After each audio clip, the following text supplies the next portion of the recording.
Good evening all. Welcome to this today's special session. इसमें हम आपको बताएंगे कि ऑनलाइन एग्जामिनेशंस को आप किस तरीके से एक्टिवेट करके आगे बढ़ पाएंगे और किस तरह से जो गूगल फॉर्म वगैरह में आपको दिक्कतें आ रही हैं उनकी आपको आवश्यकता नहीं होगी। देखिए यहाँ पे आप देख पा रहे हैं ये आपके जो भी स्टूडेंट हैं ये सभी फोर्थ सेमेस्टर के स्टूडेंट हैं, बीए बीएससी दोनों। आपके रिकॉर्ड जो हमारे पास अवेलेबल कराए गए हैं उनके अंतर्गत ये सारा डाटा आप अपनी स्क्रीन पर देख पा रहे होंगे। और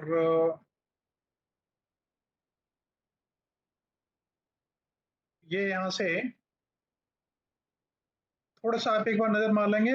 मैं वो लिस्ट भी आपको प्रोवाइड कर दूंगा। वो स्टूडेंट जिनके रिकॉर्ड हमारे पास में नहीं है उन्हें गूगल फॉर्म केवल भरने की रिक्वायरमेंट होगी, बाकी के लोगों को गूगल फॉर्म नहीं भरना होगा।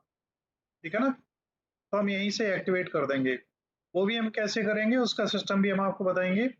इससे पहले कि हम उसकी तरफ बढ़ें तो ये आप अपनी स्क्रीन में देख लेना, जो मैंने भी स्क्रॉल किया है कि आप सभी का नाम इसमें है। अगर किसी का बाई चांस किसी वजह से रह रहा है तो आप अ, बता सकते हैं, हम उसे अपडेट कर देंगे। यहाँ अगर किसी का कोई क्वेश्चन है तो बताइए, नहीं तो आगे बढ़ा जाए। सर, मेरी जो आईडी है जैनब खान, इसके अंदर मेरा रजिस्ट्रेशन हो चुका है। ये आपका रजिस्ट्रेशन उस पे हुआ है डेटाबेस मैनेजमेंट वाली साइट पे, ऑनलाइन एग्जाम्स पे भी नहीं हुआ ना? No sir. सर इसमें हाँ सर जी, इसमें अंशिका गुलसिस जीमेल नाम है। देखिए कुछ नाम जो इसमें नहीं है वो भी मैं बता दूंगा अभी आपको। सर आप इसमें अरीबा मेरा ये नाम नहीं वेबसाइट है। दिखा दीजिए एक बार, ए अल्फाबेट वाली। दिखा एक दीजिए। मेरा नाम एक मिनट परवीन आप भी नहीं रुकिए। है। सर आप एक बार थोड़ा धीरे से स्क्रॉल कर दीजिए ताकि सब देख सकेंगे। चलिए मैं स्क्रॉल करता हूँ एक बार फिर। अ, सर थोड़ा धीरे से करना। ठीक है।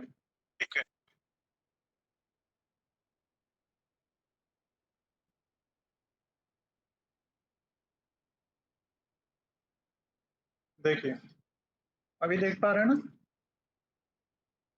जी सर। Yes sir.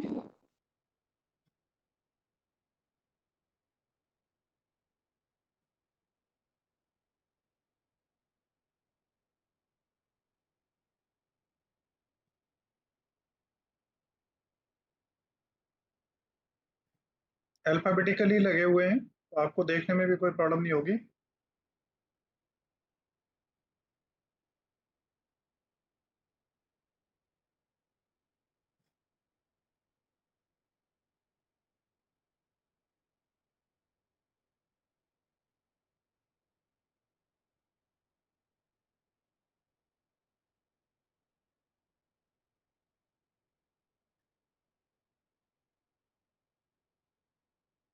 ओके,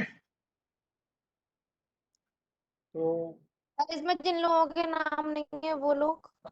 उन लोगों के लिए मैं बताऊंगा। उनका डेटाबेस हमारे पास में कंप्लीट नहीं आया था, बाद में कुछ आए हैं तो नाम ही आए हैं। ईमेल आईडी और उनका मोबाइल नंबर हमारे पास नहीं आया है। तो उन लोगों के लिए मैं बताऊंगा कि उन्हें क्या करना है।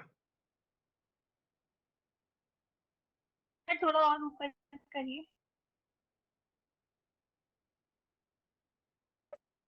सर प्लीज ऊपर करना सर, एस को दिखाना सर। कोई बात नहीं, अब सभी कुछ आपको देखने की रिक्वायरमेंट नहीं है, आप उसको छोड़िए। मैं कुछ चीजें ये अटेंडेंस है। हाँ जी। सर एक बार मेरे को मेरा नाम नहीं दिखा।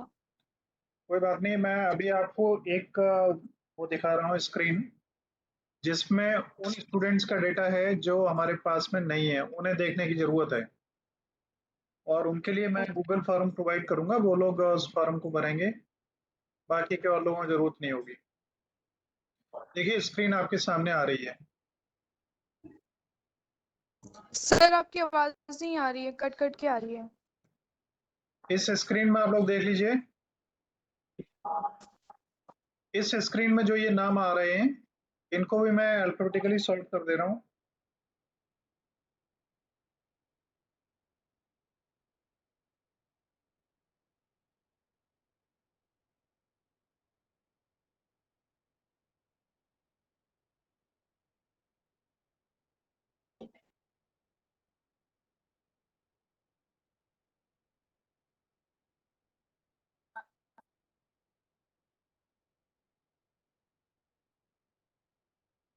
देखिए यहाँ से आप देख लीजिए, यहाँ पे आप जो नाम देख रहे हैं ये लोग हैं, इनको गूगल फॉर्म भरने की केवल आवश्यकता होगी, बाकी के लोगों को नहीं।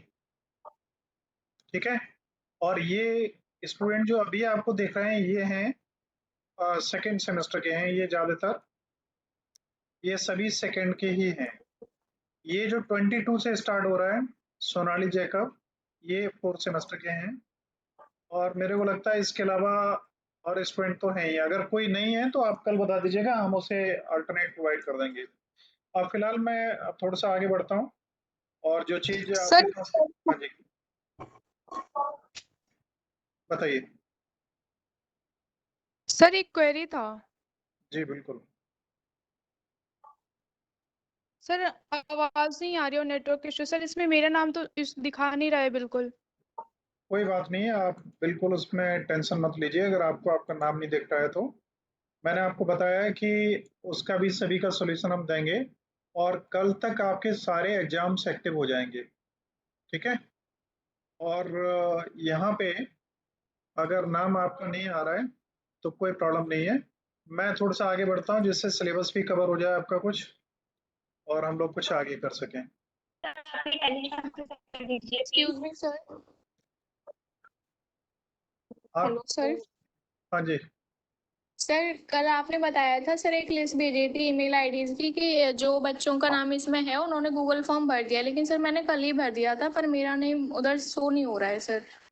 वो हो सकता है आपने फाइनल सबमिट ना किया हो, ऐसा तो पॉसिबल। सबमिट कर दिया था सर, मैंने सर से पूछा भी था तो सर ने बोला था हाँ आपका फॉर्म भर चुका है। देखिए, अब वो इस टॉपिक पे हम लोग ना बात करें तो बेहतर है, कोई किसी को दिक्कत नहीं होगी। कल तक हम इसको 100% एश्योर करेंगे कि आपके सभी के एग्जाम्स एक्टिवेट हो जाएं। ठीक है, आप तो अभी आप उसकी लिस्ट दोबारा शेयर करेंगे ना सर? मैं अभी बता रहा हूँ, अब मेरे को बोल लेने दीजिए, अब आप लोग मत बोलिए। ठीक है, थोड़ी देर, यस। ये तमाम क्वेश्चंस के आंसर अपने आप मिल जाएंगे। आप थोड़ी देर आप हमारा वेट करिए। मैं अब आपको, ये आपका फर्स्ट स्लाइड आपकी स्क्रीन पर आ रही होगी, और आप देख पा रहे होंगे कि आपका फिजिकल एजुकेशन में जो था वो लास्ट, मैं शेयर कर दूं और आपको,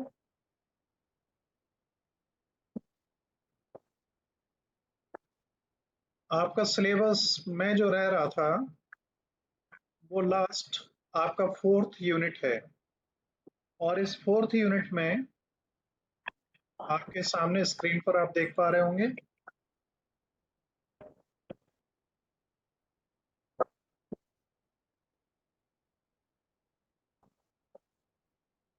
है ना।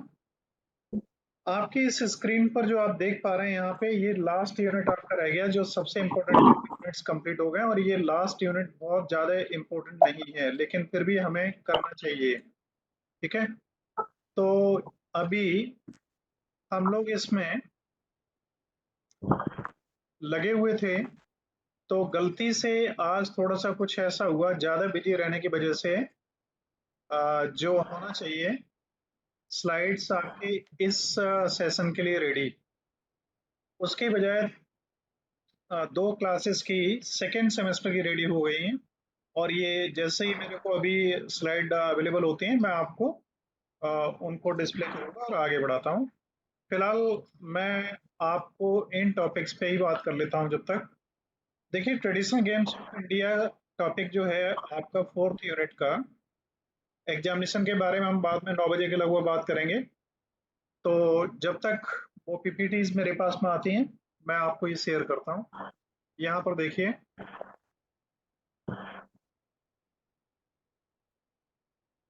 इसमें आप देख पा रहे हैं ट्रेडिशनल गेम्स ऑफ इंडिया। ये इंडिया के वो गेम्स जो पारंपरिक हैं, और हम कह सकते हैं जो पारंपरिक थे।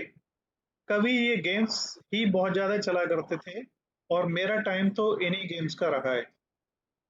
इन गेम्स में एक बहुत ही डिफरेंट सिस्टम होता था, जिससे हमें क्या होता था, हॉलिस्टिक वेलनेस को के ऑब्जेक्ट को अचीव करते थे, जिसमें हमारा तन मन और जो स्पिरिचुअल जिसको हम कहें बेंट ऑफ माइंड, सभी चीजें इससे कवर होती थी और सारी हमारी स्किल्स डेवलप होती थी। आज के गेम्स जो रह गए तो आप देखते हैं उनकी स्थिति क्या है। सुसाइड करते हैं उनकी वजह से लोग, डिप्रेशन आता है और बहुत सारी आईज की प्रॉब्लम्स हैं और बहुत सारी जिसे हम कहते हैं लॉन्ग सिटिंग्स की वजह से एक ही जगह बैठे रहना, आंखें गड़ाए मोबाइल में लगे रहना या अपने लैपटॉप में लगे रहना, इनकी वजह से जो सीडेंट्री लाइफस्टाइल डिजीजेज तैयार हो रही हैं वो सब इन्हीं के कारण है। आप लोग माइक्रोफोन ऑफ रखिए, मेरे को ऑफ करना पड़ेगा आपको, आप लोग ध्यान नहीं देते हैं।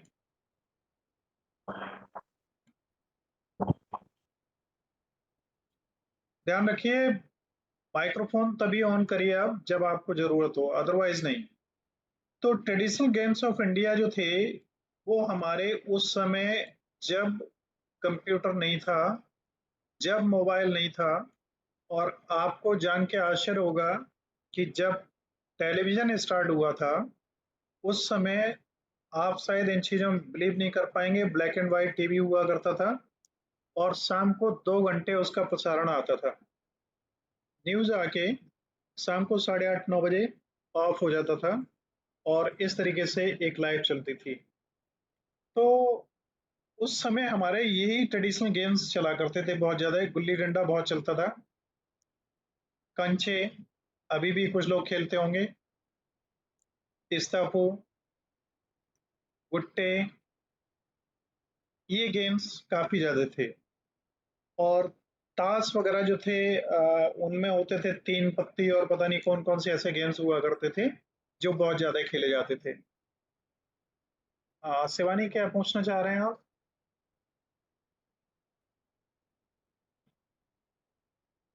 सेकेंड सेमेस्टर की क्लास है, बिल्कुल होगी 9 बजे। ठीक है, तो फिलहाल ये जो गेम्स हैं इनके बारे में कितने लोगों को जानकारी है, हमें बताइए।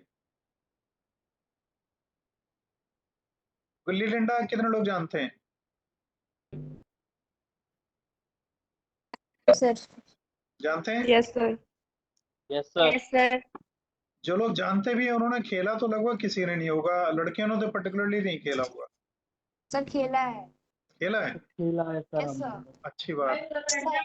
देखिए, चार्ज चेंज की इस तरीके की एक लकड़ी की गुल्ली होती है जिसे गोल बना लेते हैं और इधर नॉक होती है दोनों साइडों में, है ना।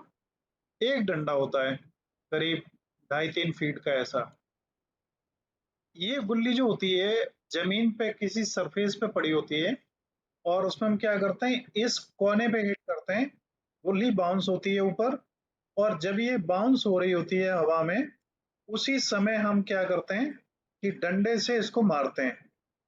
और डंडे से जब मारते हैं तो ये कितनी दूरी तक जाती है अपनी जगह से, जितनी यस ज्यादा सर। दूरी होगी उतना ही हाई स्कोरिंग होगा। ठीक है, अभी इनकी स्लाइड्स भी अवेलेबल हो जाएंगी तो मैं जैसा मैंने आपसे कहा है मैं उन्हें कवर करने की कोशिश करूंगा उस तरीके से भी। तो इनमें आप ऐसे भी जान सकते हैं, कोई प्रॉब्लम नहीं है समझने में। तो गुल्ली में फिर उसके बाद में क्या था कि एक जगह होती थी वहां पे डंडा रख दिया जाता था, फिर उठा के दूसरा बंदा जो अपोनेंट होता था, दूसरा प्लेयर, वो इसको ऑब्जेक्ट बना के मारता है। हाँ रजत, कितनी देर है? चलिए आराम से। तो क्या होता था कि ये ऑब्जेक्ट होता था कि इसको वो हिट करेगा, तो अगर ये हिट हो गया तो ये आउट हो जाएगा फर्स्ट प्लेयर, फिर इसकी बारी आएगी। अदरवाइज ये इसको भगाता रहेगा और दूसरा भागता रहेगा, इस तरीके से चलते थे। कंचे में क्या होता था, कंचे कई तरीके से खेले जाते हैं। एक तो क्या करते हैं हम ओवल शेप एक ऐसी बना लेते हैं, है ना। इसमें जितने भी प्लेयर होते हैं वो प्लेयर्स 2 3 4 5 जितने भी, वो अपने कंचे कुछ इस तरीके से रख देते हैं।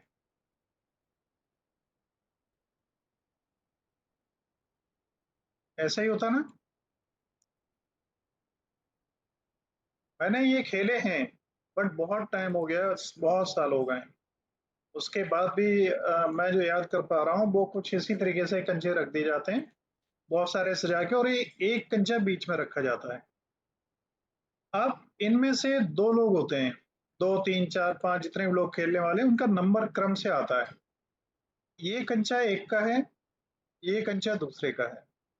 अब यहाँ कोई पर्टिकुलर डिस्टेंस इसकी ले ली जाती है। मान लीजिए हमने इस डिस्टेंस से ले लिया और अब जो प्लेयर है वो यहाँ पे खड़ा होगा, यहाँ से वो निशाना लगा के मारेगा कंचे में, और मे बी कि ये इसका कंचा है और ये ओपोनेंट है जो उसका दूसरा खिलाड़ी है उसका कंचा है।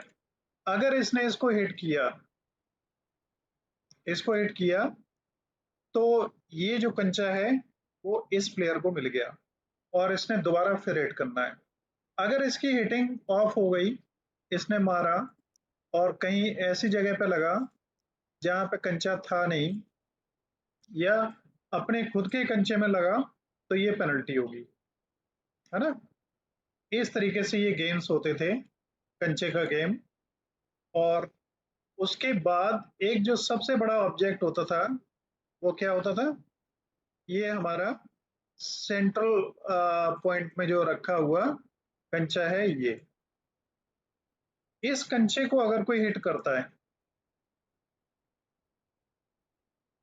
इसको अगर ये हिट करता है इसे, और ये कंचा जंप लगा के इससे बाहर निकल जाता है, किसी दूसरे ऑब्जेक्ट से इनसे किसी से टच नहीं होता, तो इतने कंचे रखे होते हैं, ये सारे कंचे एक बारी में ये बंदा इनका एंटाइटल्ड होता है, उसके लिए ये विनर होता है। इस तरीके से कंचे वाला गेम खेला जाता है। मैं शायद ठीक हूँ, अगर इसमें कोई गलती है तो आप में से कोई बताइए। यस सर, बिल्कुल सही है सर। ठीक है ना। जी सर। दूसरा एक तरीका और है, लोग क्या करते हैं, हाथ की जो थंब होता है उसके बाद में फर्स्ट जो फिंगर होती है जिसको हम कहते हैं कौन सी फिंगर, रिंग फिंगर। तर्जनी उंगली सर। हाँ जी, इंडेक्स फिंगर। तर्जनी उंगली sir, index finger. Index finger. तो इस पे कंचा रख के फिर ये मारते हैं, वो उससे भी खेलते हैं ना। वो मैंने कभी नहीं खेला, मैं खेलना भी नहीं जानता था उसे, लेकिन मैंने लोगों को खेलते हुए देखा है। एक तरीका खेलने का वो हुआ करता था। तो इस तरह से बहुत सारे तरीके के गेम्स होते थे, और भी बहुत सारे गेम होते थे। एक स्टेपो में क्या होता था कि स्टैक्स पढ़े हैं आप लोगों ने, स्टैक, STACK, STACK कितने लोग जानते हैं स्टैक? देखिए स्टैक्स में क्या होता है, एक ऑब्जेक्ट, उसके ऊपर दूसरा ऑब्जेक्ट, उसके ऊपर छोटा तीसरा ऑब्जेक्ट, फिर उसके ऊपर चौथा ऑब्जेक्ट, फिर इसी तरीके से हम इन्हें घटाते जाते हैं और एक ऊपर एक ऑब्जेक्ट को हम रखते जाते हैं। ठीक है।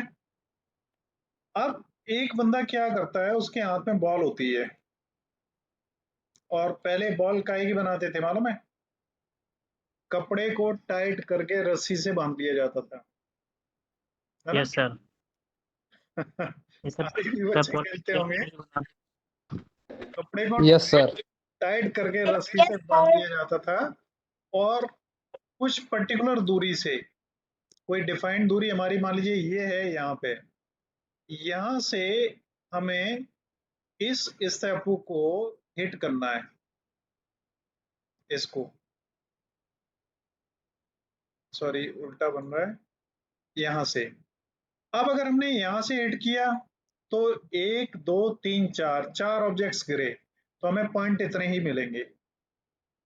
अब अगर कोई हिट करता है कुछ यहाँ पे और ये सारे गिर जाते हैं और भी ये भी अपनी जगह से डिस्प्लेस हो जाता है, तो ये विनर कहलाता है और इसको पॉइंट सबसे ज्यादा मिलते हैं। और अगर ये एक बारी में गिरा लेता है तो फिर से इसका कुछ, इसका पूरा नियम मेरे को नहीं मालूम है, किसी और को मालूम है? सर। हाँ बताइए इसको बताइए। इसको बॉल मारने के बाद ना इसको फिर से बनाना होता है। हाँ अगर आप इसको बॉल यस, मार हाँ हाँ हाँ हाँ, बताइए आगे इसको बताइए। बॉल मारने तक आप इसको अगर बना लेते हो तो आप फेल हो जाते हो। अगर आप नहीं बना पा मतलब आप बना लेते हो तो आप जीत जाते हो, दूसरी वाली टीम विनर हो जाती है, और उससे पहले आप बॉल मार देते हो तो आप आउट हो जाते हो। बिल्कुल बिल्कुल बिल्कुल सही है, मैं ये मिस कर रहा था। बहुत बहुत साल हो गए मेरे को इसे खेले हुए, है ना। तो हाँ जी, ठीक ठीक, थैंक यू। हाँ जी, तो ये गेम भी बड़ा अच्छा होता था। अब हम लोग जहाँ रहते हैं वहाँ पे जगह ही इतनी नहीं है कि हम लोग खेल सकें, है ना। गांव के खेल यही हुआ करते थे। और उसके बाद में गुट्टे, गुट्टे भी कुछ ऐसे ही होते हैं, जैसे गुट्टे में शायद अलग होता है। ये पॉसिबली कुछ इस तरीके की एक स्ट्रक्चर होती है, और इसके बीच में फिर कुछ ऐसी स्ट्रक्चर्स बनी हुई होती हैं, कुछ इस तरह से, है ना। इसके अंदर शायद होता है, ऐसे कुछ होते हैं। सर गुट्टे अलग होता है सर। इससे अलग होता है। ये sir yes sir sir. Gutte से मतलब सर कंकड़ होता है, सर कंकड़ को हाँ, वो उछाला जाता है, फिर जमीन पे उछाल कंकड़ कर रूट खेला गिरते हैं, जाता उनको उछाला जाता होते है। हैं। वो रैंडम खेलते हैं। अच्छा, उसको छाल के यस खेलते हैं, मेरे को इसके हाँ बारे में आइडिया नहीं। एक कुछ ऐसा है जिसमें एक पैर से चलते हैं और इसको नेक्स्ट इसमें ले जाते हैं उसको। तो वो लंगड़ी टांग होते हैं। हाँ यस सर। अच्छा अच्छा अच्छा, तो मेरे को यस ये याद नहीं है। टापू। उसमें उसमें ऑब्जेक्ट ये होता है कि ये जो आपका एक गुट्टा टाइप का है, इसको आप पैर से हिट करेंगे, ये इस लाइन के ऊपर नहीं जाना चाहिए, और कहीं आउट तो नहीं जाना चाहिए। कुछ ऐसे नियम होते हैं ना उसके। Yes sir.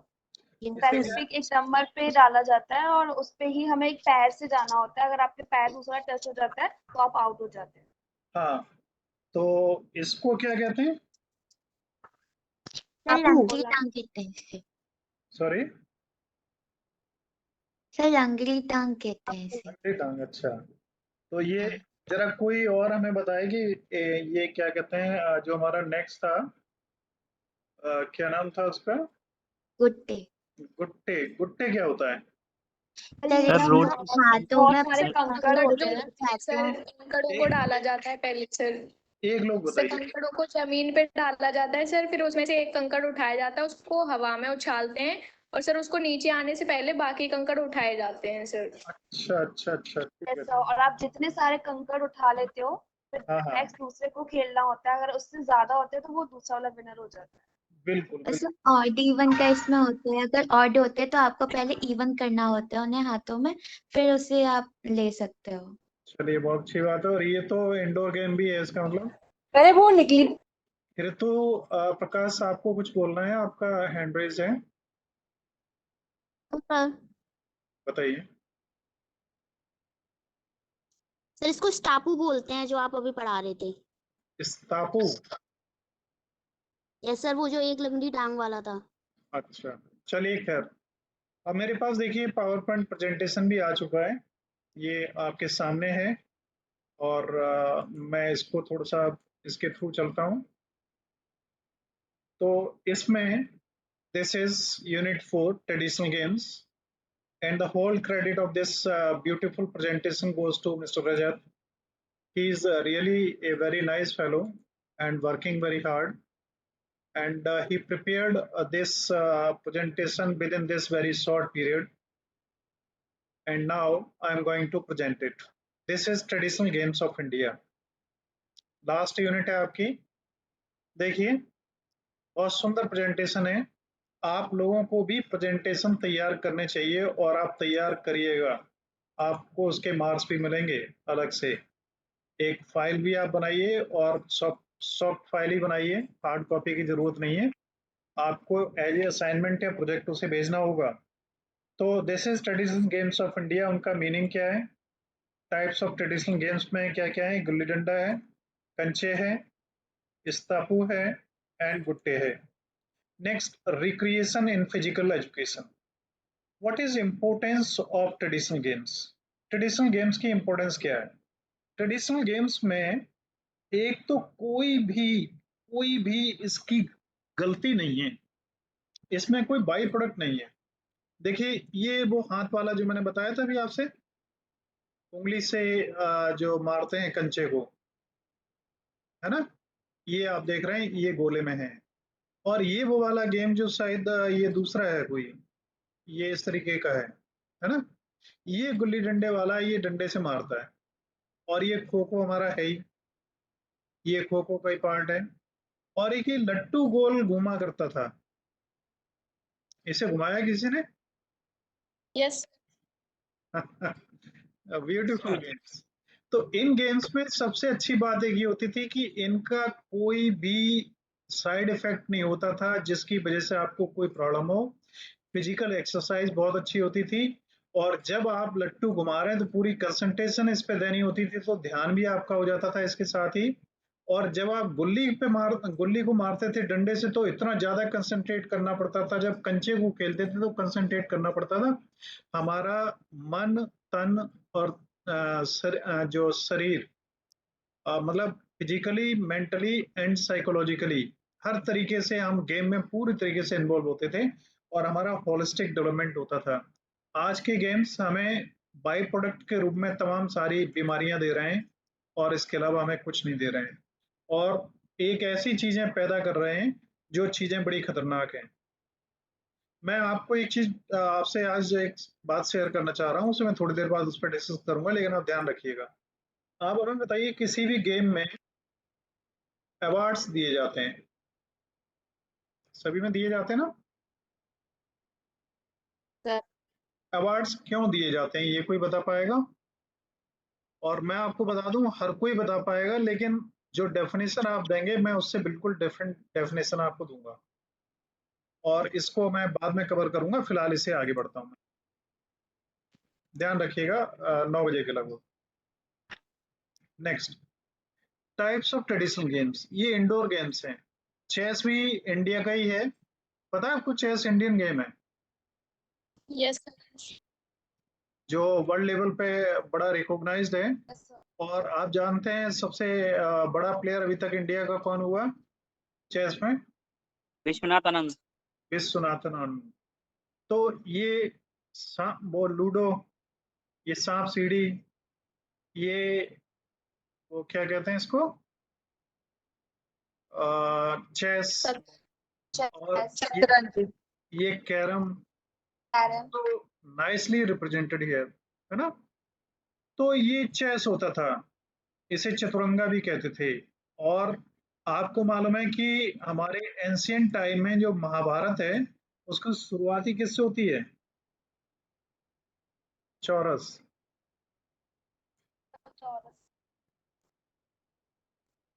या जिसे चौकड़ी भी कहते हैं।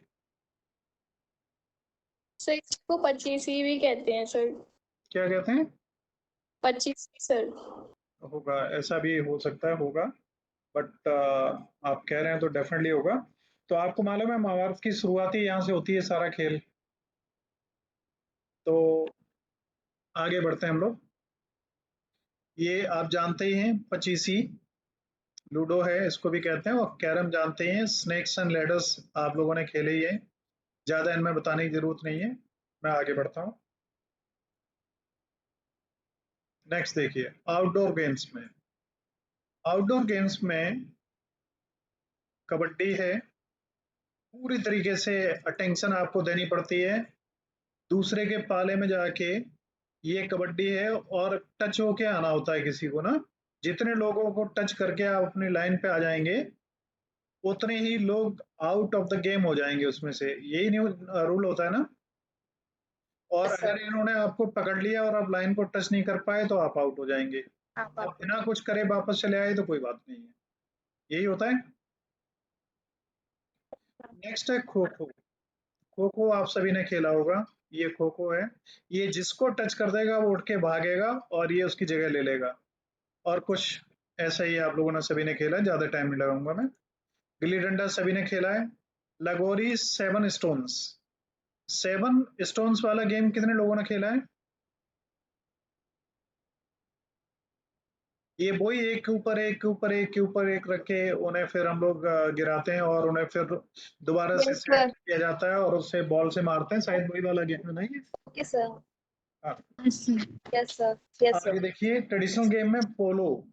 पोलो आप समझते होंगे अंग्रेजों का गेम है। घोड़े पर बैठ के एक स्टिक टाइप की होती है, बॉल को मारना होता है और दूर होल होता है कोई, उसमें उस बॉल को पहुंचाना होता है। तो पोलो पोलो इंडियन गेम है, ध्यान रखिए। ठीक। कलारी पयट्टू ये मलयालम का है और ये मार्शल आर्ट से रिलेटेड है। इससे क्वेश्चन बनते हैं, ध्यान रखिए, मार्शल आर्ट से। अभी एक गेम है साउथ का जिसके ऊपर सुप्रीम कोर्ट में बहुत बवाल हुआ था। उस गेम का नाम मालूम है? जल्लीकट्टू। जलीकट्टू। जल्लीकट्टू। हाँ, उस जलीकट्टू में क्या होता है? तो बुल टेमिंग स्पोर्ट है, उसमें बुल को टेम किया जाता है एक रेड कलर के कपड़े से। बिल्कुल बिल्कुल। तो उसे कोर्ट ये कह रहा है कि भाई ये गलत है, ये हिंसा है और तमाम चीजें हैं। खैर, हम उस पॉइंट पे नहीं जाते हैं, हम लोग अपनी जगह पर आते हैं। इससे पिछले टाइम्स में लोगों को शेरों तक से लड़ाया जाता था, आपको पता होगा, और लोग लड़ते थे। नेक्स्ट है ट्रेडिशनल गेम्स, तीन पत्ती और रमी। ये तीन पत्ती और रमी मैंने नाम खूब सुने, बट आज तक मैंने कभी खेला नहीं, किसी को खेलते हुए देखा नहीं। सितोलिया ये बोई है। मैंने वो उन्हीं गुट्टों के साथ में तो खेला है, बट इनके साथ में नहीं। आप विश्वास नहीं करेंगे, कंप्यूटर में मैं पिछले करीब 30 साल से हूँ इस फील्ड में, बट कंप्यूटर में जो ये गेम होता है, ये प्लेइंग कार्ड्स वाला, मैंने आज तक नहीं खेला। और आज तक मैंने कंप्यूटर में कोई गेम खेला ही नहीं। स्टार्टिंग में एक आता था गेम, उसको क्या कहते थे, जिसमें एक ऑब्जेक्ट होता है, वो बॉल्स को खाता जाता है, आगे बढ़ता जाता है, क्या कहते थे उसे?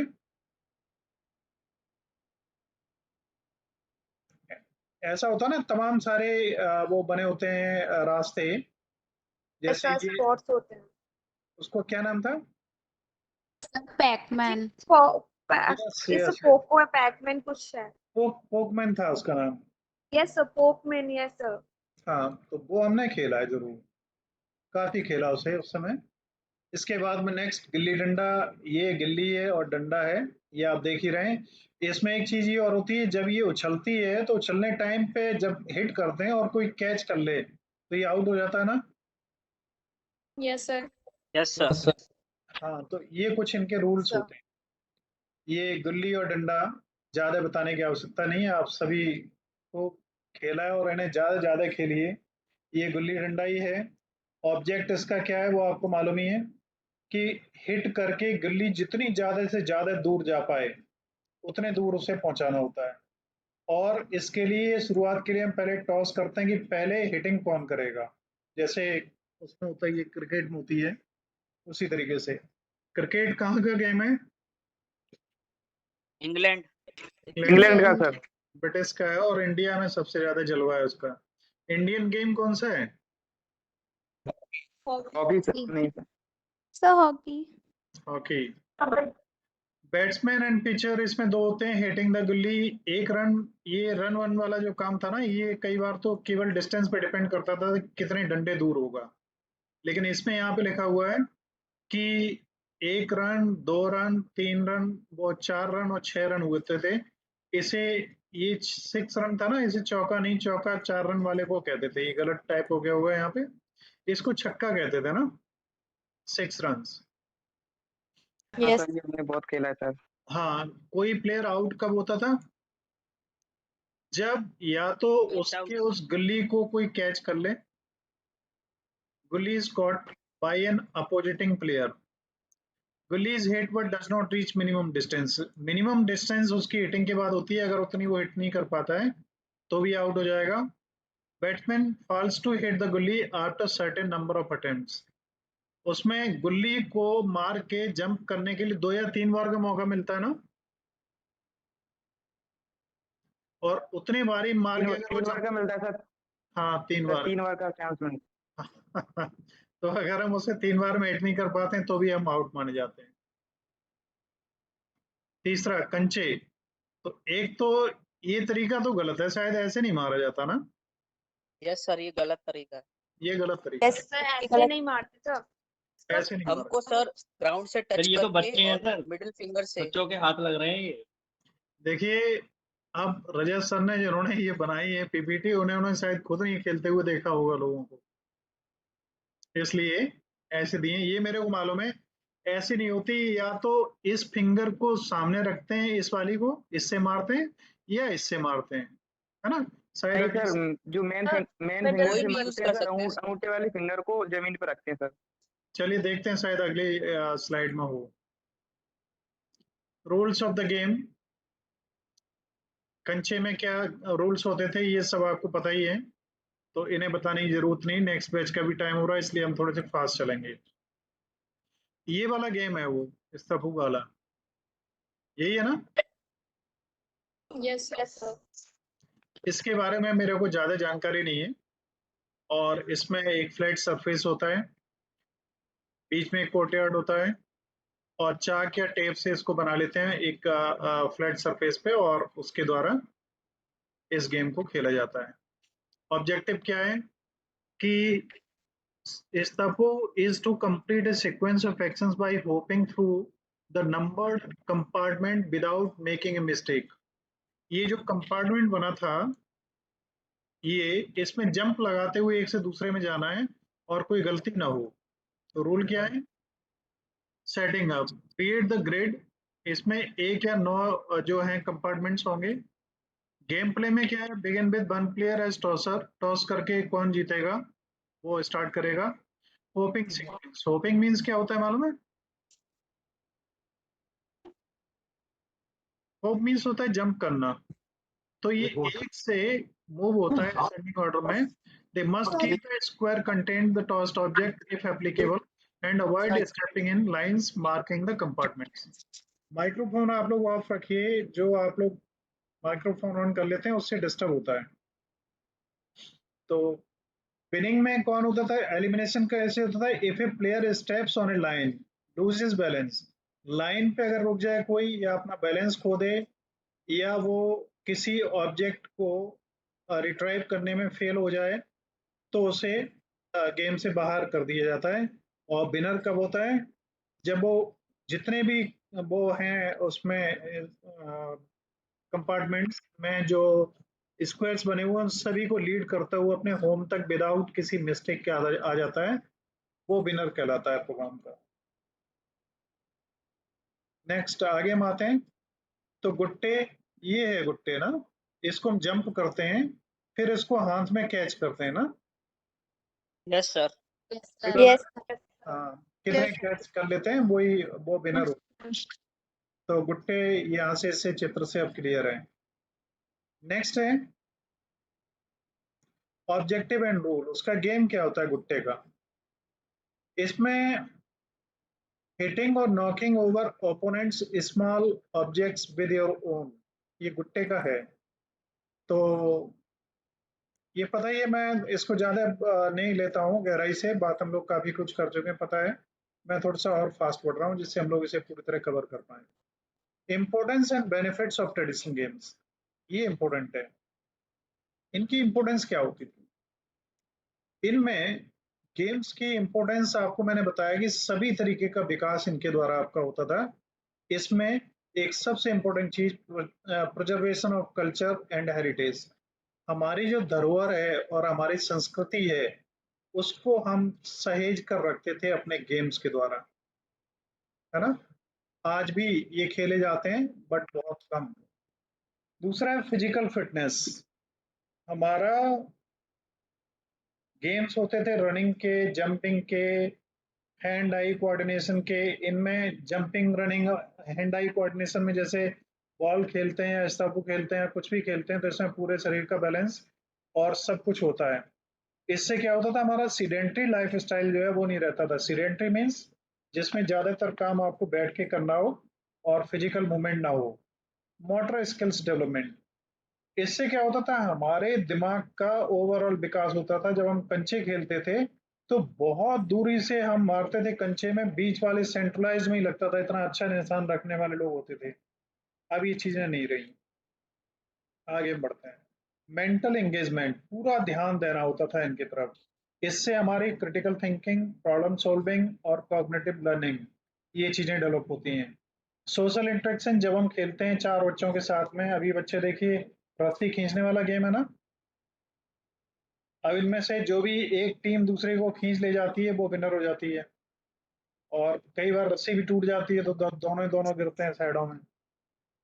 Cultural appreciation is also one of the part of this one. Next is creativity and imagination. In games में हमारे में क्रिएटिविटी दिखती है और इसमें हम अपनी कल्पनाओं को जमीन पर उतारते हैं। स्ट्रेस रिडक्शन होता है, इंक्लूसिविटी होती है, मतलब सामूहिक रूप से सब लोग मिलकर इन गेम्स को खेलते हैं। इनमें कोई उम्र का भी अंतर नहीं बहुत ज्यादा रह जाता। कुछ गेम्स ऐसे होते हैं जो एज बाउंडेड होते हैं, लेकिन इनमें ऐसा असर नहीं पड़ता। जैसे हॉकी, फुटबॉल वगैरह नए लोग ही ज्यादा खेलते हैं, बड़े बूढ़ों से आप उम्मीद करेंगे तो वो नहीं खेल पाएंगे। एंटरटेनमेंट और एंजॉयमेंट, ये physical development, mental and psychological के साथ में हमारा ये भी सब कुछ होता है। इसके आगे हम चलते हैं तो नेक्स्ट है लर्निंग वैल्यूज एंड एथिक्स।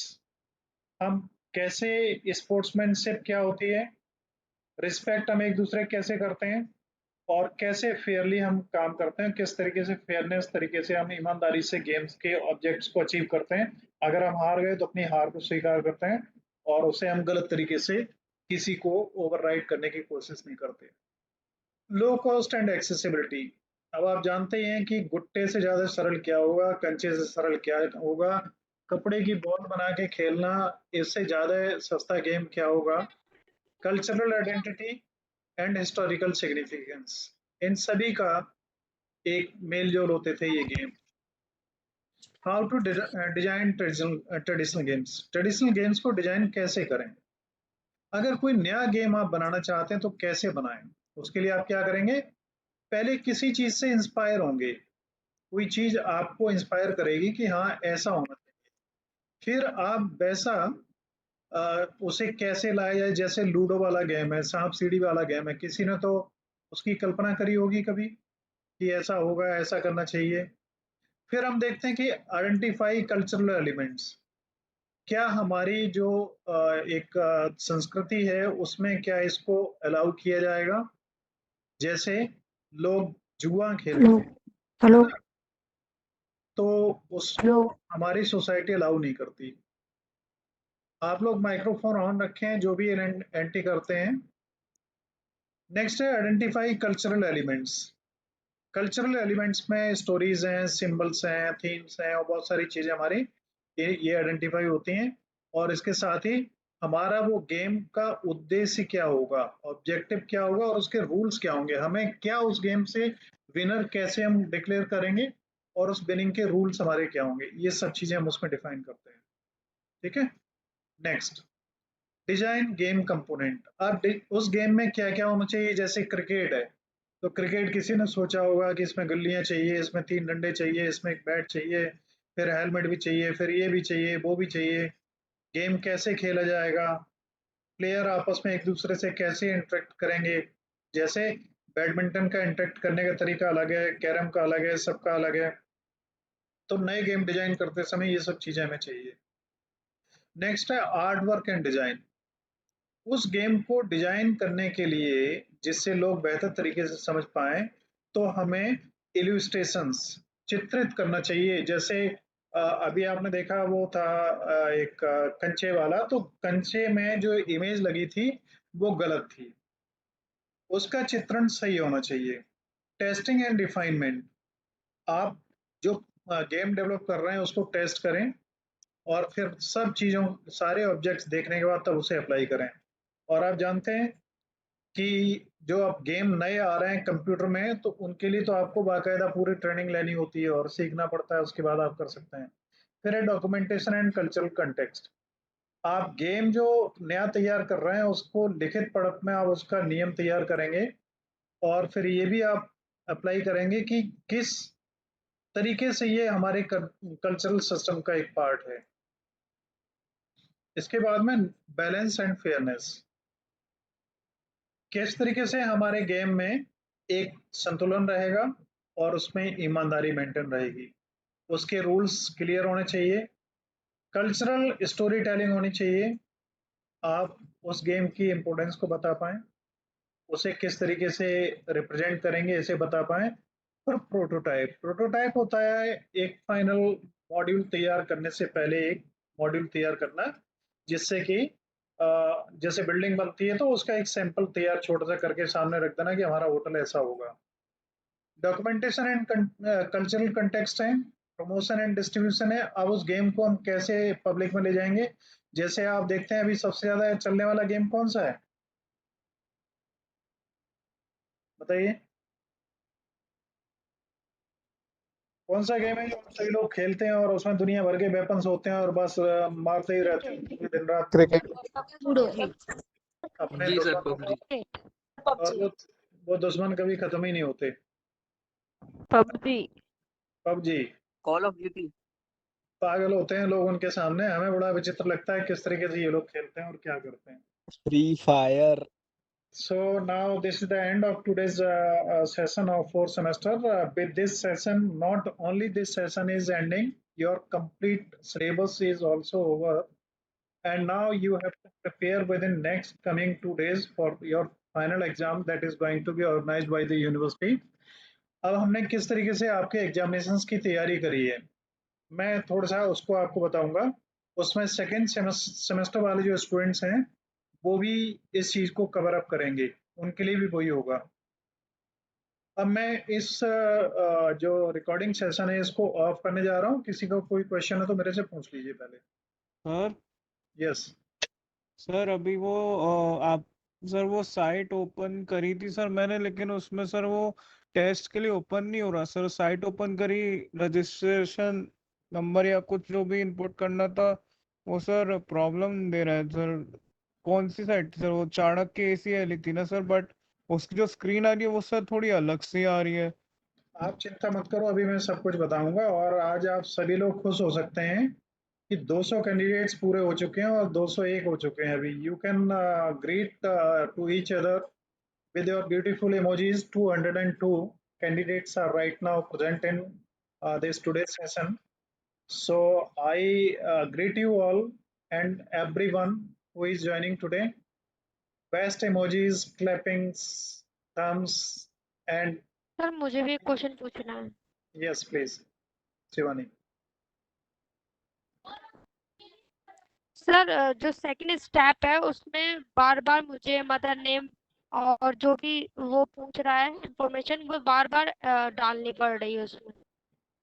बार बार नहीं डालनी पड़ेगी, इसका समाधान आपको मिल जाएगा। और उसमें कल मैं रजत से कहूँगा स्पेशली वो इस सेशन के लिए तैयार रहेंगे और वो सारी टेक्निकल एरर्स आपकी दूर करेंगे। ठीक, सर मुझे भी सर क्वेश्चन बता दीजिए कि सर का इंटरनल वगैरह कुछ होगा?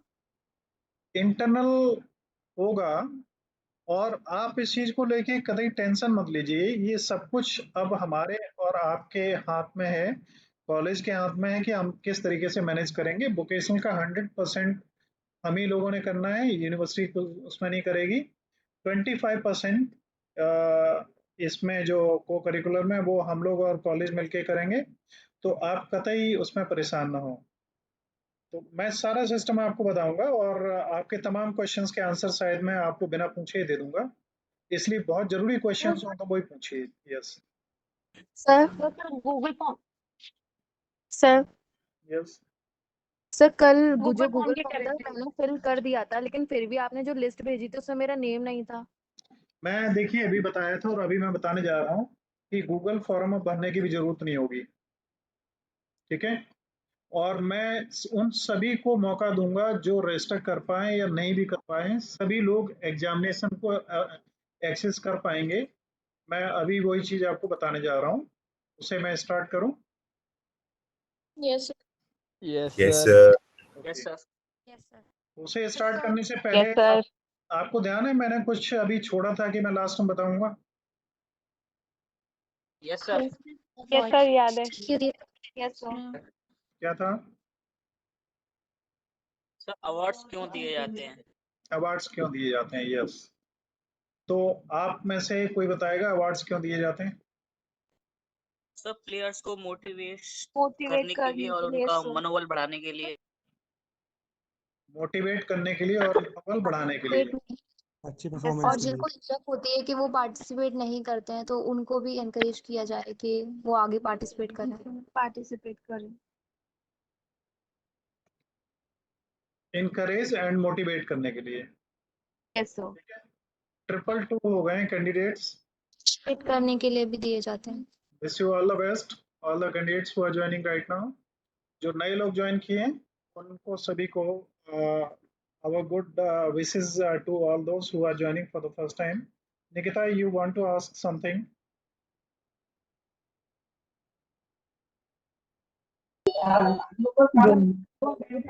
तो मैं आगे बढ़ूं? Yes yes sir. सर। एक बहुत सुंदर स्टोरी है, उससे मैं आपको बताना चाह रहा हूं कि इन जो अवार्ड्स होते हैं इनका ऑब्जेक्ट क्या होता है। अब आप हमें दो चीज में अंतर बता देना। एक हिंदी में जिसको हम कहते हैं प्रेरणा, और एक दूसरा शब्द होता है जिसको हम कहते हैं हवस। इनमें अंतर मालूम आपको? Yes sir. बताइए। तो प्रेरणा मीन्स कि हम जब किसी से मतलब सीखते हैं कि हमें दूसरे से मोटिवेट होते हैं कि अगर वो अच्छा काम कर रहा है तो हमें उसे सीखना चाहिए और फिर हम उसको उस काम को करें।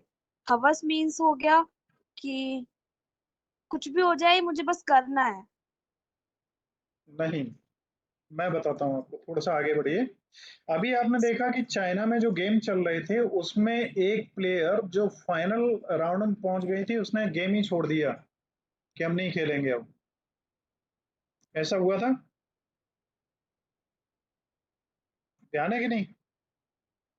नहीं ध्यान है, चलिए छोड़िए। आप इस कहानी को थोड़ा सा यहाँ से लीजिए, देखिए सभी के लिए बड़ी मोटिवेटिंग स्टोरी होगी। आप थोड़ा सा ध्यान दीजिए। ये हमारी लाइफ है, यहाँ से ये जीरो है, यहाँ से हम स्टार्ट होते हैं। अब हमारी लाइफ चलती है या तो देखिए इधर इस साइड में, और या इस साइड में। हम यहाँ से चलना शुरू करते हैं। इधर हम कह सकते हैं कि हमने टारगेट बनाया कि हमें एक डॉक्टर बनना है, और हमें ये प्रेरणा कहाँ से मिली? हमने एक डॉक्टर को देखा, डॉक्टर के पास बहुत पैसा था, गाड़ी थी उसकी, बहुत सुंदर उसका मकान था। हमने उसको देखा और हमने कहा हमें ऐसा ही बनना है। तो इसको हम क्या कहते हैं? प्रेरणा, इंस्पिरेशन। इंस्पिरेशन कहते हैं। अब यस सर। एक चीज और देखिए कि ये जीरो है अभी। अब यहाँ पे प्रेरणा क्या है और हवस क्या है?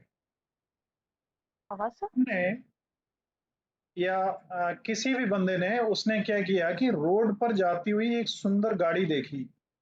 एक उसने गाड़ी देखी, और गाड़ी है मान लीजिए वो मर्सिडीज।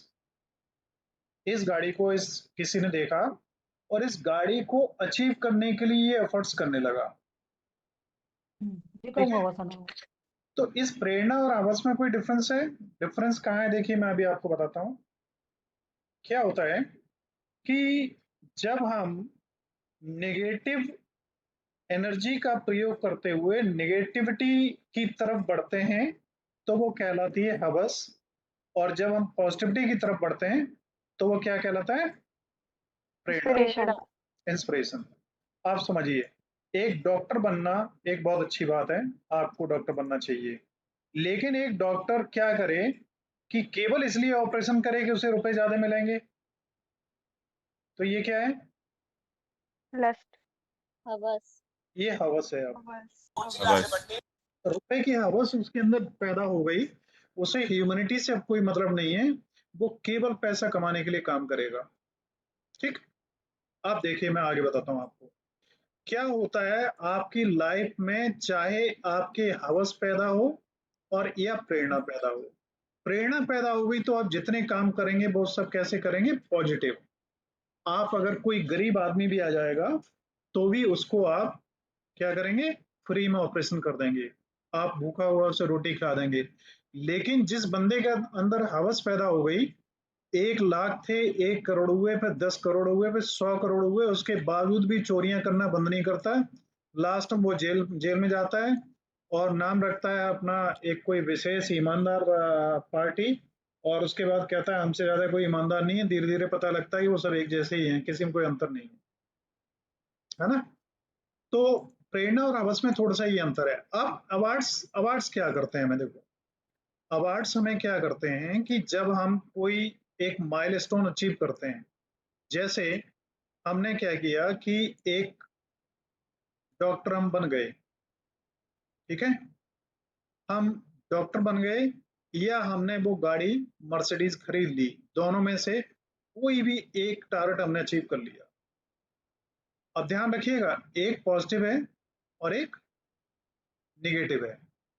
अब हम जब यहाँ पे चलते हैं तो हमारा क्या होता है कि हम या तो इधर जाएंगे या इधर जाएंगे, लेकिन अगर इन दोनों में कोई संतुलन बना ले, सेंटर में रहे, तो वही लाइफ है। अब एक चीज को समझना बहुत अच्छी तरीके से, ये आप पे डिपेंड है कि आप अपने आप को पॉजिटिव बनाते हैं या नेगेटिव बनाते हैं।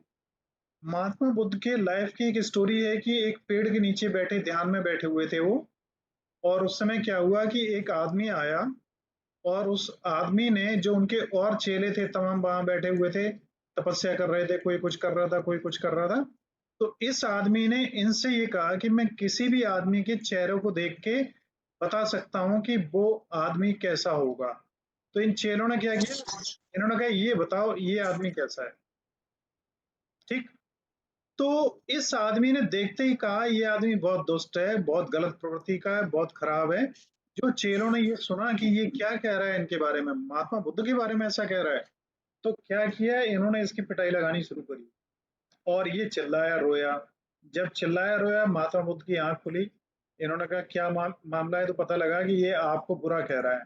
महात्मा बुद्ध ने क्या कहा मालूम है कि ये जो कह रहे हैं सज्जन, ये बिल्कुल सत्य बात कह रहे हैं।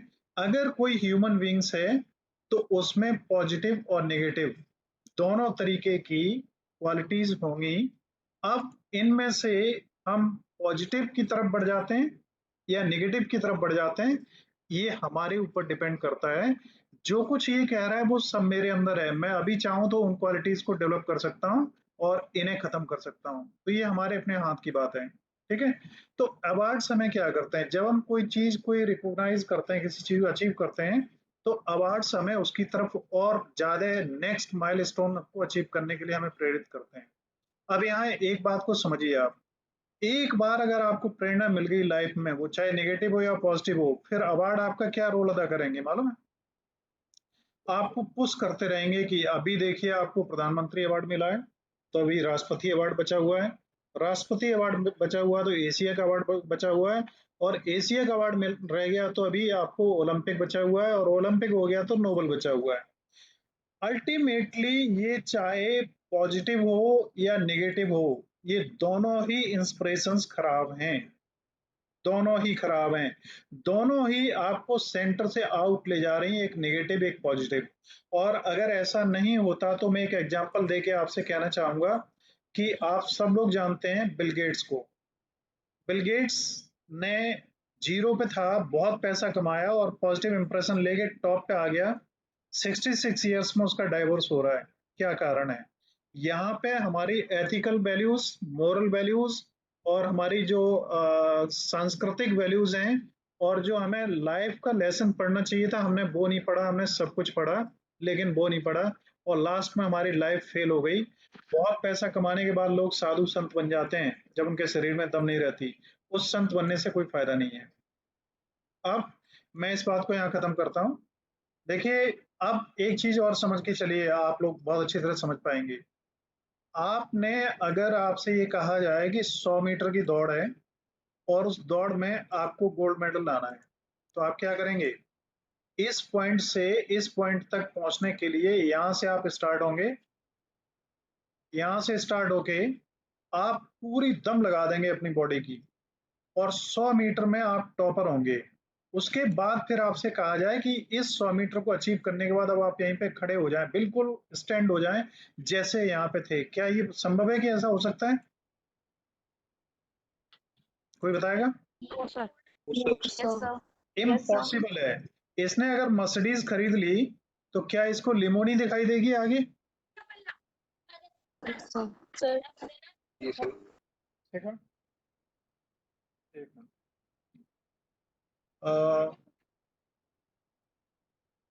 तो देखिए, लाइफ में जिसे आप हवस कहें, वही बंदा कहेगा कि ये करोड़पति अरबपति है, और वो भी एक इंस्पिरेशन है और प्रेरणा भी इंस्पिरेशन है, लेकिन फिलॉसफी में दोनों को फेलियर कहा जाता है।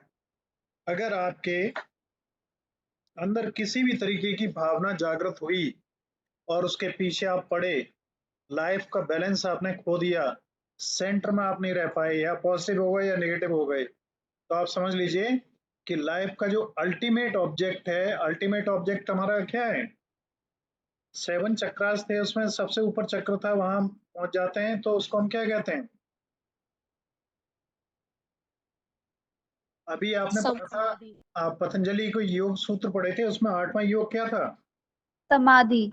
समाधि। समाधि क्या होती है? जहां पे कोई काम नहीं होता, ना पॉजिटिव होता है ना नेगेटिव होता है, कुछ नहीं होता है, बिल्कुल रिलैक्स होता है। तो असली लाइफ का ऑब्जेक्ट क्या है? समाधि। सेंटर में रहना, अपने आप को संतुलित करके, ना हम कुछ कर रहे हैं, ना बुरा कर रहे हैं, ना अच्छा कर रहे हैं, ना कुछ देख रहे हैं, केवल अपने आप पे ध्यान दिए हुए हैं।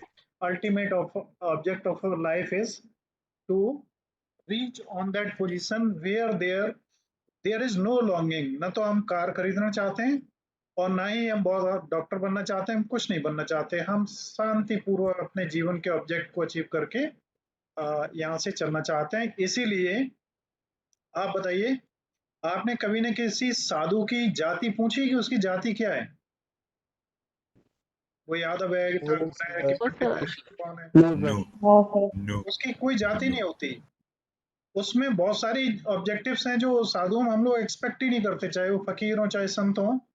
तो ये चीजें यहाँ पे हैं। तो प्रेरणा अभी आपके लिए बहुत जरूरी है, आपको प्रेरित होना चाहिए, क्योंकि आपको लाइफ में बहुत कुछ चीजें अभी अचीव करनी है ना? Yes sir. बस एक नेगेटिव चीज है, अगर नेगेटिव की तरफ आपकी ऊर्जा बढ़ रही है, जैसे आपको कोई लड़के को कोई लड़की पसंद है, या किसी लड़के को कोई लड़का पसंद है, उस लड़के या लड़की की इच्छा नहीं है आपके साथ रहने की, आपसे बात करने की, लेकिन आप जबरदस्ती उसके साथ करते हैं, तो ये एक हवस है, ये गलत है।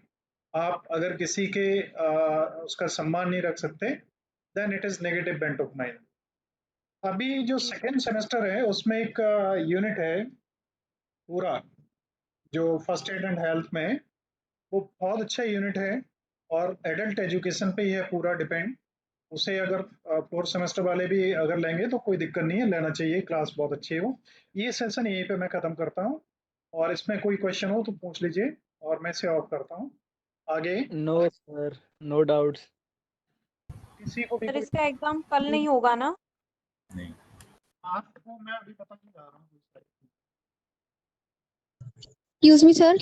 यस सर जैसे आपने बताया इंस्पिरेशन और हवस ये दोनों अलग अलग है, तो सर जैसे हम लोग किसी को देखते हैं तो उससे इंस्पायर होते हैं, तो उसको जैसे पैसे गाड़ी वगैरह नहीं, बट जैसे उसको रिस्पेक्ट मिलती है, किसी इतने लोग उसके सामने उसको रिस्पेक्ट देते हैं, तो सर उसे देखकर ही इंस्पायर होना, सर ये भी नेगेटिविटी है या पॉजिटिविटी? देखिए, हम कोई नेता अगर है तो ये बताओ, नेता को ऊंचाई पर ही क्यों बिठाया जाता है? उसको मंच बनाया जाता है, सबसे ऊंचाई पर से क्यों बिठाया जाता है? बताइए। पहले ही जैसे ही आपकी क्लास में टीचर आता है तो टीचर के लिए भी एक जो जगह बनी हुई होती है बोर्ड के नीचे, वो ऊंचाई पे होती है। यस क्या सर। क्या वो इसलिए होती है कि आप सभी को ये दिखा पाए, आप उसका चेहरा देखें और वो आप सभी को देख पाए? क्या इसलिए होता है? No sir. तो किस लिए होता है? सर इसलिए for an token of respect. नहीं सर, सर हमसे एक्सपीरियंस और एजुकेशन लेवल में वो हमसे प्रायर होते हैं, इसलिए। देखिए, यही एक सोच है, और मैं आपको बता दूं, जरूरी नहीं है जो वहां खड़ा हो वो हर एक आपसे ज्यादा एक्सपीरियंस हो और आपसे ज्यादा अनुभव रखता हो। यही एक सोच होती है कि हमारे सामने जो हमारे से ऊंचाई पे खड़ा हुआ है वो हमसे सुपीरियर है, और उसके अंदर एक सुपीरियोरिटी कॉम्प्लेक्स भी होता है। कोई एक राष्ट्रपति जाता है, प्रधानमंत्री जाता है, और रॉकेट लॉन्चिंग हो रही है, जैसे अभी हम लोगों ने चंद्रमा पे हम पहुंचे थे, और वो चंद्रयान जो गया था उसकी लॉन्चिंग हुई, प्रधानमंत्री वहां पे जाएं, अनपढ़ हो बिल्कुल, तब भी वो उसको लॉन्च करने में चीफ गेस्ट होंगे। साइंटिस्ट लोगों को एड्रेस करना है, तो क्या उन्होंने वो साइंस पढ़ी है, rocket science? No no sir. Sir. फिर भी वो लेक्चर देंगे, और नो लेक्चर ऐसा होगा कि सभी साइंटिस्ट तालियां बजाने पे बेबस हो जाएंगे, है ना? उन्हें यस कोई सर। रॉकेट साइंस के बारे में नहीं पता है, लेकिन उनके अंदर सुपरियोरिटी कॉम्प्लेक्स है कि वो प्रधानमंत्री हैं या राष्ट्रपति हैं। केवल ये सुपरियोरिटी कॉम्प्लेक्स उन्हें हर पोजीशन में अपने आप को सुपीरियर करने में सहायता करता है, इसके अलावा कुछ नहीं। जी सर। अब लालू प्रसाद यादव जी को सर। भगवान के भाषण सुने होंगे आप। Thank you sir. Sir sir एक चीज पूछनी थी सर, Thank you, आपने sir. बोला सुपेरियोरिटी कॉम्प्लेक्स है, तो सर ये सुपेरियोरिटी कॉम्प्लेक्स क्या केवल एक दिखावा है, जो आपने एक लाइन बताई थी, fake it till you make it? देखिए मैंने आपको ये बताया आपने है, देखिए बहुत बातें करेंगे तो बहुत लंबा टाइम होगा, थोड़ा सा हम इसे सॉर्ट करते हैं। Yes sir, thank you. मेरी बात सुन लीजिए। देखिए पहले आपको सिखाया जाता है ABCDEFG, है ना? आपको किसी को हिंदी का आई आता है, किसी को भी आता हो पूरा तो हमें बता दें, किसी को नहीं आता होगा? क्या सर? No sir. किसी को आता हो तो हमें बताएं। नहीं आता होगा। मैं आपको हिंदी बता में दूं, आज से क्या तक? जो अल्फाबेट है हिंदी का, सर कितने लोगों को आता है पूरा? मुझे 50%। आता है। आपको अगर सर आप मुझे भी आता है, लिखने में मेरे आता है। आप बहुत लोग, आता है। मेरी बात सुनिए, पार्टिसिपेंट ज्यादा हैं, ज्यादा बातें करेंगे तो टाइम बहुत वेस्ट होगा। सुन लीजिए, अगर आपको आता है तो उसके आने के केवल दो कारण होंगे, या तो आप अपने छोटे भाई बहन को पढ़ाते होंगे, या ट्यूशन पढ़ाते होंगे, या किसी प्राइमरी स्कूल में टीचर होंगे। अगर इनमें से कुछ ना हो तो हमें बताइए। ऐसा कुछ नहीं है सर, मेरे को आते हैं। सर मैं भी कुछ नहीं हूँ, मेरे को भी आते सर हैं। मैं भी कुछ नहीं, मुझे भी आता है। देखिए मैं तो ईमानदारी से कहूंगा कि मेरे को नहीं आता, और मैं बहुत ईमानदारी से आपको ये भी कहना चाहूंगा कि आपके यूनिवर्सिटी में भी जितने प्रोफेसर हैं ना, उनमें से अगर 20% लोगों को भी पूरा आई आता हो तो ये अच्छी बात होगी। लेकिन मैं जो कहना चाह रहा हूँ वो मैं ये नहीं कहना चाह रहा कि प्रोफेसर को नॉलेज नहीं है या उन्हें आई नहीं आता, तो बहुत गलत बात है। सही बात ये है कि वो इतने अपने ऑर्बिट से ऊपर निकल गए हैं जहाँ पे ग्रेविटेशनल फोर्स खत्म हो चुका है। अब उन्हें उस ग्रेविटेशनल फोर्स की और उसके अगेंस्ट लड़ने की जरूरत नहीं है, उन्हें आई पढ़ने की या याद करने की जरूरत नहीं है, क्योंकि वो इतनी ऊंचाई पे उड़ चुके हैं कि ये सब चीजें बहुत छोटी रह गई। आप आई भूल गए, लेकिन आप कितने सुंदर आर्टिकल्स लिखते हैं, कितने सुंदर आप तरीके से पढ़ाते हैं, कितने सुंदर तरीके से हर चीज लिखते हैं, लेकिन आई भूल गए आप। तो जब आप इतनी लंबी उड़ान पे उड़ जाएं जहां पे बादल नीचे रह जाएं, तो बारिश से क्या फर्क पड़ता है? बाज क्या करता है, जब बारिश होती है तो बादलों से ऊपर निकल जाता है। तो ये लोग बादलों से ऊपर निकल गए हैं, इन्हें आई की जरूरत नहीं। अगर आई सही नहीं बात है सर। तो बेइज्जती वाली बात नहीं है, ये कोई बेइज्जती की बात नहीं है कतई, है ना? अब मैं आगे बढ़ता हूँ। देखिए जो जी सर। इम्पोर्टेंट चीज है उसको आप सर देखिए जी। सर अभी आप एग्जाम के बारे में सर बताने वाले थे। मैं वही स्टार्ट कर रहा हूँ। Okay sir.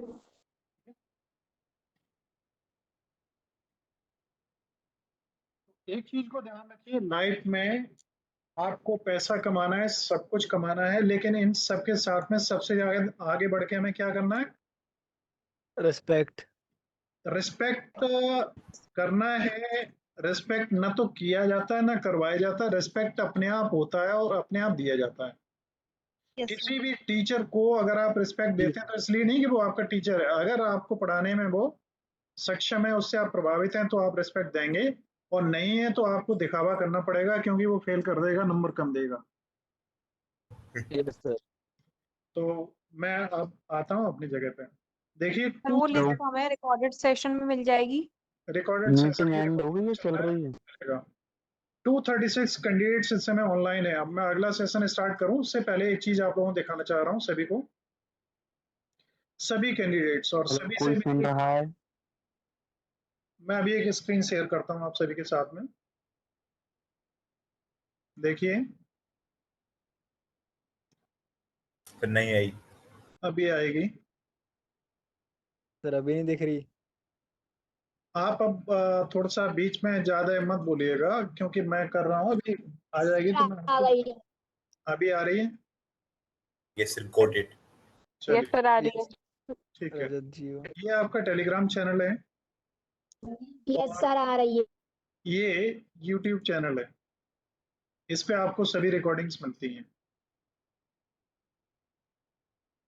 है ना। तो मैं यहाँ पर अभी बढ़ता हूँ 1 मिनट आगे।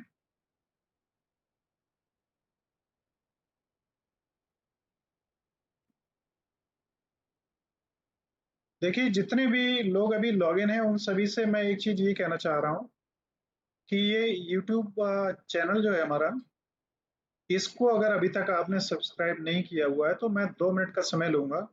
251 सब्सक्राइबर हैं इस समय और हमारे कुछ आवाज आ रही है किसी को? 236 पार्टिसिपेंट्स ऑलरेडी जो हैं अभी, उनमें से बहुत सारे लोग जुड़े नहीं होंगे। हेलो। एक रिक्वेस्ट है आपसे, जो लोग नहीं जुड़े हैं उनको मैं इसका लिंक भेज रहा हूँ चैनल का, आप उससे जुड़ जाइए।